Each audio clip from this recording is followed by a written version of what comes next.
What's good, everybody? Happy holidays and welcome to the brand new Feybreak update for Palworld. This is going to be a returning player's guide and everything that you need to know that I found out so far in Palworld. I'm still learning all the ropes and trying to discover a lot of things, so if I mess things up or if I don't know certain information that you may know, please help everybody out in the community by letting us know down in the comment section below. This is just the initial things that I've found so far, and it's been a while since I played this game, so some of these things might have been in different updates, but let's go ahead and get straight into this video. The first thing that I noticed was this right here, bounties. So I was farming mozzarinas to try to get my mozzarella cheeseburgers because they raise your attack power, and the regular hamburgers actually help with sanity for your base. And while doing so, I came across a boss. It was just a random guy shooting me with a Gatling gun. I took him out and he dropped this right here, which was pretty crazy. It's a token of having defeated a bounty target. By giving it to a Vigilante Bounty Officer in the village or town, it can be exchanged for rewards. Now, I went over to a nearby village that's very close to the Syndicate Tower. I spoke to that Vigilante Officer and he actually does have some pretty decent rewards. So let's go over there and talk to him. Alright, once you get over here to the Rain Syndicate Tower, if you go straight towards these orange yellow trees in the distance, there's going to be a village right down in here. Pop down into the village and you'll find the Vigilante Officer just standing there. It's that big guy right there in front of that house. So once you talk to this guy right here, he has some brand new items in his inventory. We're going to go ahead and check them out. He has gold coins for you, but I would say don't waste any of your amazing bounty tokens on this because you can actually make and print money in the game now. I'll show you that in a little bit. But he also sells ancient PAL manuscripts, which is very important. This is going to be one of the key items to something else that's going to be in this guide. So I'm definitely going to buy a couple of these myself. Let me buy at least, I'll buy like 3 of them. Cool. Thank you, sir. And then he has high grade technical manuals, which are things that give you a couple of, technology points, which can be very useful. He also has life fruit, power fruit, and stout fruit.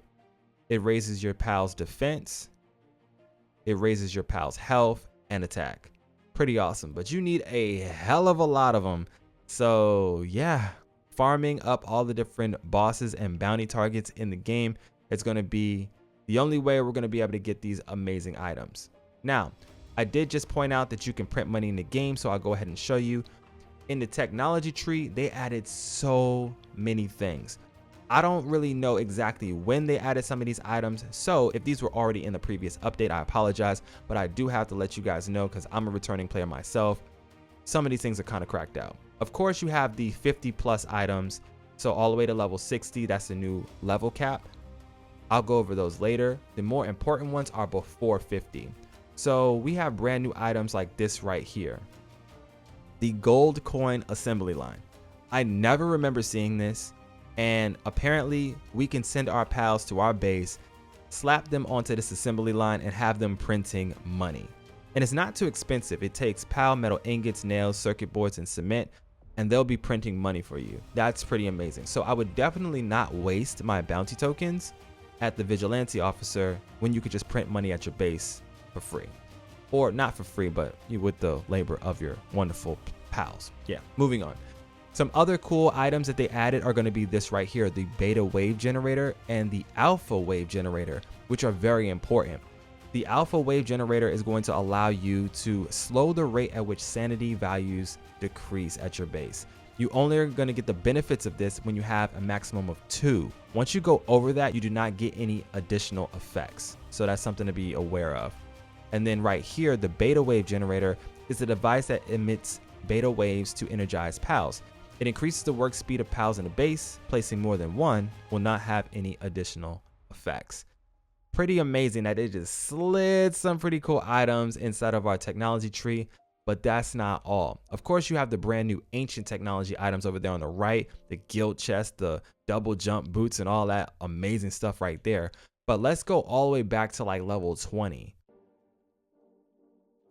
This right here is probably one of the most insane things that I didn't know was in the game.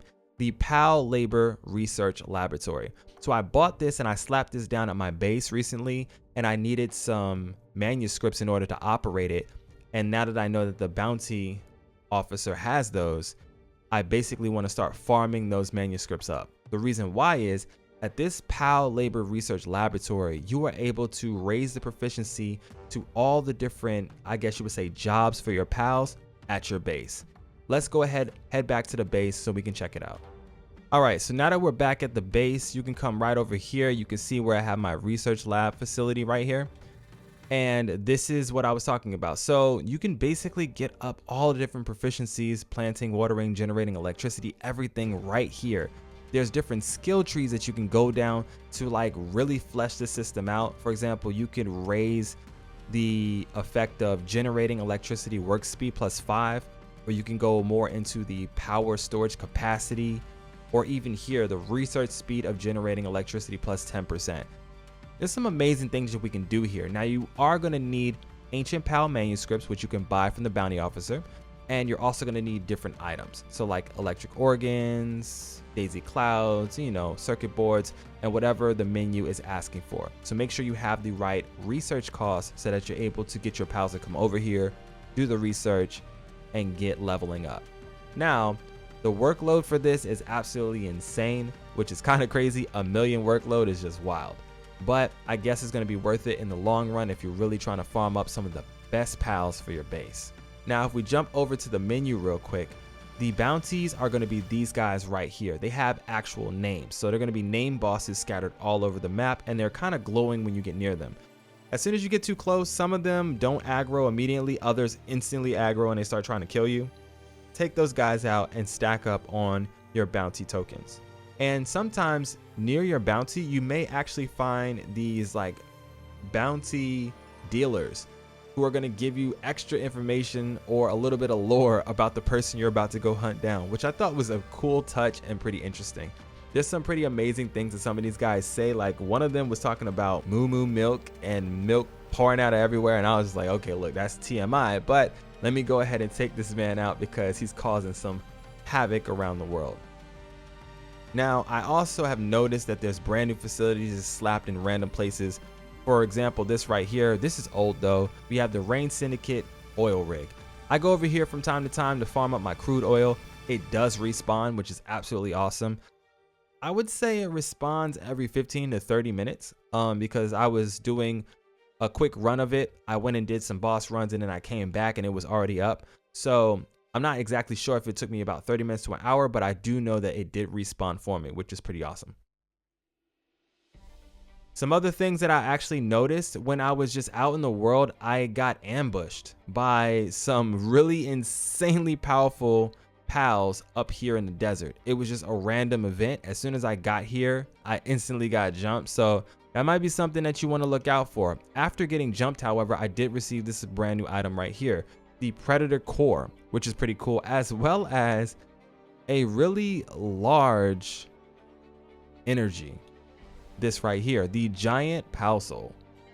So yeah, if you're looking for some giant pal souls, there are some enemies out there that could pull up on you and try to take your life, and if you take theirs first, well, you can get some decent items. Now they do some amazing damage, so that is something to be aware of. If you don't have your damage modifiers adjusted or anything like that, if you're playing vanilla, they probably will kill you, so be careful. Some other things that I found were these right here, these dog coins. There's actually a brand new pal out there that I saw. I thought it was a chest. I tried to open it and nothing happened, but then I threw a ball at it and I caught it. It was kind of weird, and it basically gave me a bunch of dog coins. You can also just get these dog coins by taking out certain enemies, and they just drop a whole bunch of them. So if you need dog coins, I would farm up the little dog chest like dudes, or take out a whole bunch of syndicate members. Now the more obvious changes, of course, they raised it all the way up to 60. We have a whole bunch of these amazing items here. The advanced medicine workbench, brand new shields, a very beautiful looking armor set that I can't wait to get my hands on, an advanced chest that I really need in my life, a freaking beam sword. Really? That's crazy.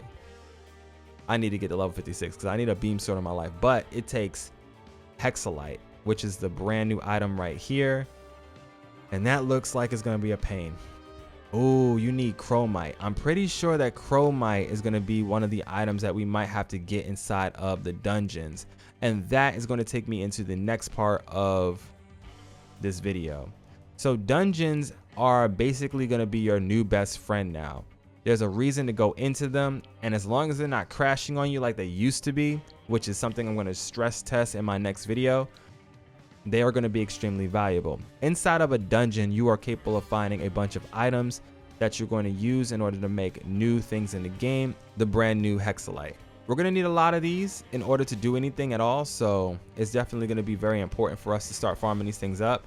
But in order to get our hands on that, we're going to need these right here, the metal detectors. The metal detectors are going to help you find a metal deposit, which is basically going to be the chromite. Once you get your hands on this chromite, you'll be able to farm a bunch of that up, put that together with the hexalite quartz and some ore, and then you will be able to make yourself some hexalite.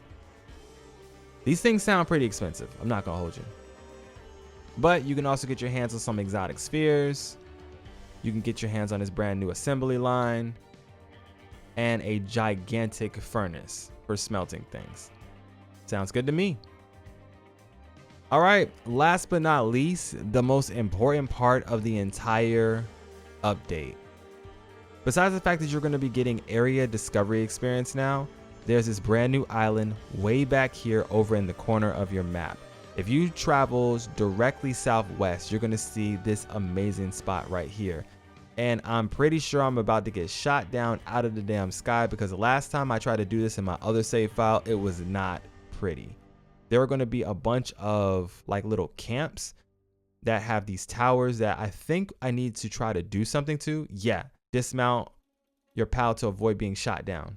So yes, this place is dangerous, and if you're not prepared for it, it's probably not going to be a very fun day. The pals over here are pretty damn decently leveled at 52. So I'll go ahead and hop on mine, and let's just try to stay away from the danger. This is the Scorched Ashland. Now, this is going to be one of the things that can shoot you down out the sky. And you have a Feybreak Berserker over there at level 58. So you want to run up to this missile launcher and you want to hack it. I'm going to try to do so without getting killed. We'll see what happens. There we go. All right, so you have these brand new facilities right here. You're going to need to come up to this machine and hack it. Luckily, we don't need anything special to do so, but once this is hacked, you will no longer have to worry about the missile launcher at the top, and you'll be free to fly on your beloved pal. Pretty awesome. Cool. Okay guys, so one more thing that they added inside of the brand new Feybreak update is going to be this island right down here, and this place is pretty damn cool. Some things you need to be aware of are there are some amazingly powerful pals over here, so make sure you bring your best pals. I would probably suggest to get them over level 55, 56 range in this first couple of areas, and some of these areas you probably just want to go ahead and get to 60. But there's going to be these missile launchers at these different encampments all over the map, and if you take out the guys inside of here and you hack the missile launcher tower, you'll be able to disable it. Once it's disabled, you'll be able to fly around on your pal in the zone without worrying about being shot out of the sky. Now, also be aware that there are some extremely powerful pals around here that do some incredible... Whoa. Okay, I don't want you. That's fine. Because I already knew I was going to die if I wanted to fight with you. Wow. Yeah, those things hit like a truck. So just be aware of that. Oh, in the brand new zone, you're going to have these hexalite quartz. There are these beautiful shiny rocks right here. You can slap the hell out of that to get yourself some brand new quartz.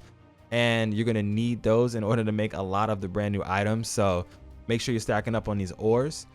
There's some amazingly powerful pals over here. So make sure you bring your best pals and you're not going to get sauced up very easily by these guys. Being in this area for a little bit, I was able to find an encampment. Inside of that encampment is going to be a missile launcher tower. If you hack that missile launcher tower, you'll be able to turn it off, and then you can fly around in that zone on your pal. So it might be a great idea to go ahead and find as many encampments as possible so that you can explore different zones. Now at the nighttime, there's also these brand new items right here, which is Night Star Sand. I have no idea what this stuff is for, but I'm gonna grab a whole bunch of it because I've never seen it before. So from now on, I'm gonna go ahead and just discover and learn everything else that I can about this area so that in my next guide, I can give you guys more tips, tricks, and everything else you need to know about the brand new Feybreak update. But that's going to be all for today's video. If you found it helpful, go ahead and smash the like button for me. Sub so that you don't miss out on any more tips, tricks, guides, and everything else you need for Palworld and your favorite games. It's your boy MSensei HD for now, though.